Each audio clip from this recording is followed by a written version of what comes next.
Dewasa ini sebuah kreativitas dalam bermusik bisa dituangkan dalam bentuk apapun, baik itu merilis single, EP, ataupun album pada label arus utama ataupun independen. Namun tak semua musisi seberuntung itu. Pada masanya, sebuah label rekaman terkadang merasa terpanggil untuk menampung kreativitas para musisi tersebut dalam satu album kompilasi. Dan faktanya, mekanisme semacam ini pernah mewarnai rekam jejak permusikan di Indonesia. Sebuah pintu pembuka bernama Indie Ten telah membuka peluang bagi para musikus Indonesia di awal perjalanan karir mereka. Ya, banyak grup musik berbakat dan berpotensi di waktu itu bertebaran di tanah air, tetapi hanya segelintir yang berkesempatan menuangkan karya musiknya dalam suatu album. Kemunculan band-band pengusung musik pop alternatif mampu mencatat penjualan mengesankan karena musiknya yang mampu menjelajahi pendengar dari berbagai latar belakang ekonomi. Lalu, bagaimana sekelumit kisah mengenai album kompilasi ikonik Indie Ten ini dan siapa saja musisi-musisi yang ada di dalamnya? Sambil bernostalgia, yuk langsung saja kita gaskan!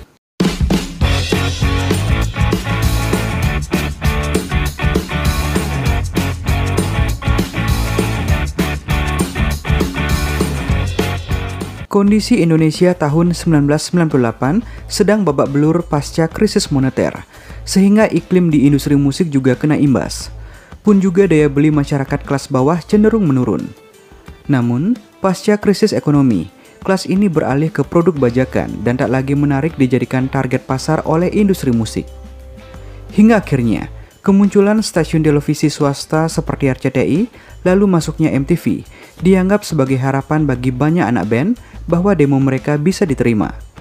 Gelombang kemunculan band-band pengusung musik pop alternatif ini kemudian ditangkap oleh beberapa label rekaman, termasuk yang dilakukan Sony Music Entertainment Indonesia, khususnya oleh sosok artis and repertoire berkuping emas yang pernah mereka miliki, Yan Johana.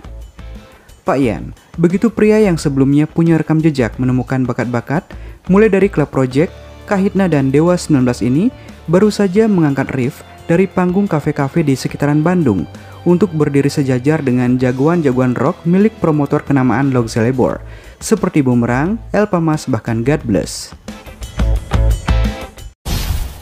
Pak Yan kemudian bergerak mencari darah-darah segar saat chart band pengusung musik populer Indonesia saat itu didominasi dua nama besar, yakni Slank dan Dewa 19. Dari proses talent scouting dan seleksi demo, terpilihlah 10 nama yang mengisi album kompilasi Indie Ten pertama. 4 kota mengirimkan wakilnya. Bandung menjadi penyumbang terbanyak dengan 5 band, yakni Wong, Coklat, Kafein, Gen, dan Opus. Disusul Jakarta dengan 3 band, yakni Soda, Layang, dan Fable. Sementara Yogyakarta dan Surabaya masing-masing mendapat jatah 1 tempat untuk Nin dan Padi. Mereka mendapat kesempatan melakukan rekaman di studio pilihan Sony Music dengan penata rekam sekelas Stephen Santoso. Sampul album dikerjakan oleh Lesin, yang juga menciptakan pose ikonik rambut kribo Ahmad Albar di sampul album God Bless, sampai menggarap sampul album Pandawa 5 milik Dewa 19.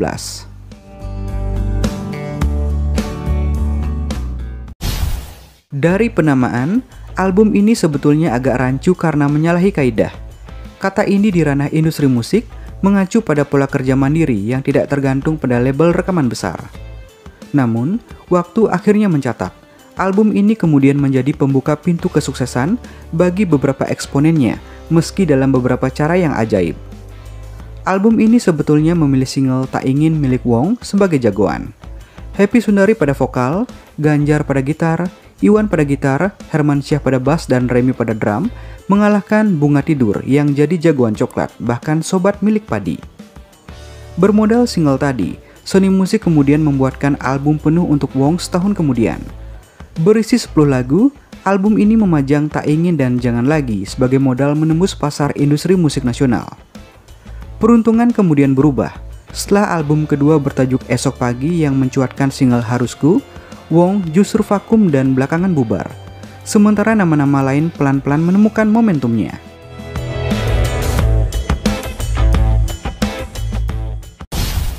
Selepas kompilasi tadi, Coklat yang saat itu diawaki Kikan pada vokal, Edwin pada gitar, Robert pada gitar, Roni pada bass, dan Ervin pada drum, mencoba mencari peruntungan dengan menawarkan demo ke beberapa label. Harapannya tentu saja masuk ke studio dan membuat album penuh. Mereka bahkan sempat memilih single dan menentukan hari H untuk penandatanganan kontrak bersama EMI. Akhirnya Coklat kembali ke Sony Music dan tahun 2000 album debut untuk Bintang resmi dirilis.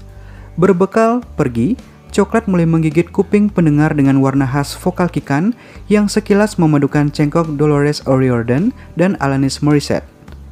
Tahun 2001, Coklat merilis album kedua Rasa Baru yang kemudian kembali dibuatkan versi repackage-nya dengan memajang single bendera besutan Eros Chandra. Album ini bisa dibilang pencapaian terbaik Coklat, baik secara artistik maupun penjualan. Pada tahun 2007, majalah Rolling Stones Indonesia memasukkan Rasa Baru ke dalam daftar 150 album Indonesia terbaik. Album-album setelahnya kalau mau jujur, sebetulnya hanya pengulangan demi pengulangan formula saja.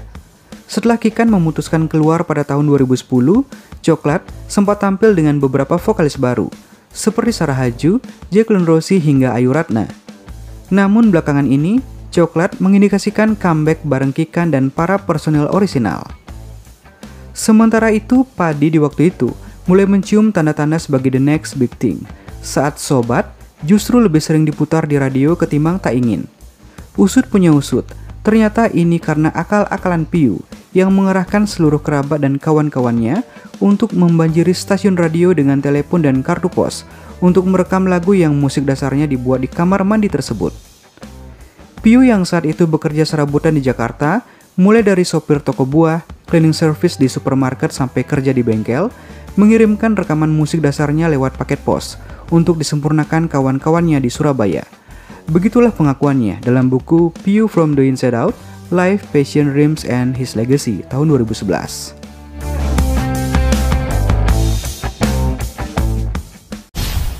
Setelah debut mengesankan lewat album Lain Dunia, Padi yang mengawinkan musik U2, Goo Goo Dolls, serta Counting Crows ini kemudian memanen kesuksesan di Sesuatu Yang Tertunda, lewat penjualannya sampai 1,8 juta keping. 4 penghargaan Anugerah Musik Indonesia tahun 2001 termasuk kategori prestisius album terbaik berhasil disabet. Mereka juga meraih album terbaik dan grup terbaik di Anugerah Industri Musik Malaysia tahun 2001. Puncaknya ketika mereka meraih Best Indonesian Artist pada ajang MTV Asia Awards 2002. Album ini juga termasuk dalam 150 album Indonesia terbaik versi majalah Rolling Stones Indonesia. Setelah vakum, juga beberapa personilnya sempat bermasalah dengan narkoboy, Padi masih mampu bertahan tanpa peromakan formasi dan muncul dengan nama Padi Reborn, yang saat ini disibukkan dengan berbagai panggung dan tur. Selain 3 nama tadi, ada beberapa nama lain seperti Kafein. Band asal Bandung ini sempat ikut meramaikan kancah musik medio 2000-an dengan single Hidupku Kan Damaikan Hatimu, yang intronya terdengar seperti I Love You milik Saigon Kick. Dan adapun perwakilan dari School of Rock Institut Kesenian Jakarta Fable yang akhirnya justru menjadi band ini sebenarnya. Butuh waktu sampai 13 tahun bagi Adi Cumi pada vokal, Anton Wahyudi pada gitar dan Timothy Marcus pada bass untuk menyelesaikan album penuh pertamanya. Sementara nama-nama lain seperti Soda, tapi tidak ada hubungannya dengan Soda sebagai cikal bakal nama Padi ya, Layang, Gen, Nin, serta Opus tak lagi terdengar. Setelah Indie 10 pertama yang dianggap sukses, Sony Music kemudian berusaha mengulang peruntungan dengan membuat kompilasi Indie 10 hingga jilid ketiga. Di edisi kedua, Sony seperti berusaha melanjutkan keberhasilan merekrut Sheila on 7 dengan memajang band-band asal Yogyakarta seperti Es Nanas, dikenal dengan single Kunang-Kunang dan Shaky. Sequel ini juga mencatat Minoru yang sempat mengecap airplay yang lumayan. Sementara edisi ketiga nyaris tak meninggalkan kesan apapun.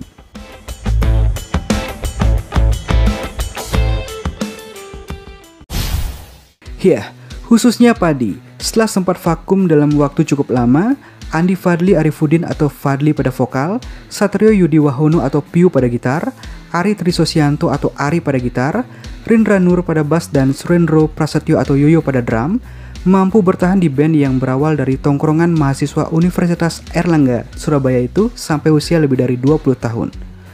Rentang waktu yang tentunya cukup untuk menjadikan Padi sebagai salah satu band senior di industri musik Indonesia.